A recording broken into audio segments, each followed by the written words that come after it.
今天我们就来好好聊聊关公，这位从三国一路火到现在的超级大神。别看关公在三国里是个武将，那可真是文能提笔安天下，武能上马定乾坤的人物。他不光是战场上的一把好手，更是我们老百姓心里的守护神。这事儿得好好说说。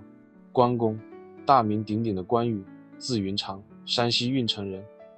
这哥们儿在三国那会儿，那可是个顶天立地的汉子。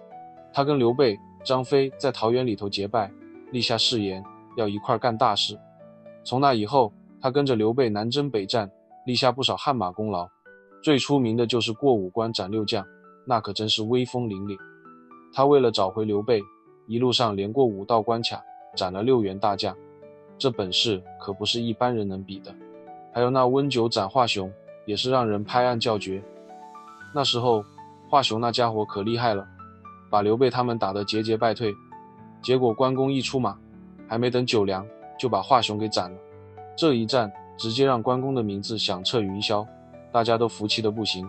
不过关公最后还是没逃过命运的捉弄，他在荆州的时候被东吴的吕蒙给设计陷害，最后兵败被杀。这事儿让后世的人都觉得特别惋惜，但也让关公的形象更加悲壮。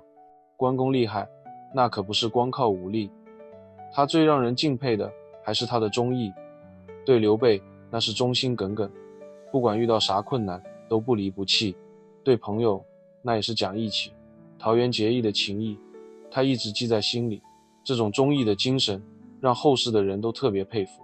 而且关公的义气不光是对刘备，他对朋友也特别讲义气。比如华容道放曹操，虽然这是个有争议的事儿，但也体现了关公的义气。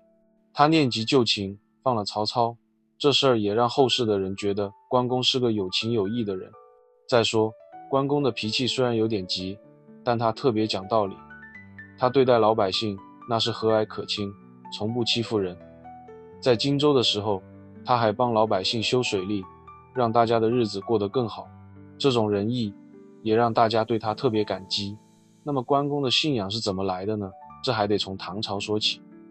那时候佛教特别火，天台宗的创始人智积就在湖北当阳的玉泉寺里头供奉关公。为啥呢？据说智持在玉泉寺附近碰到一个神秘的神灵，自称是关公。这关公还特别大方，直接送了块地给智持建寺。智觉得关公这人靠谱，就把他当成了佛教里的护法伽蓝神，还在寺里建了个显烈庙，专门供奉关公。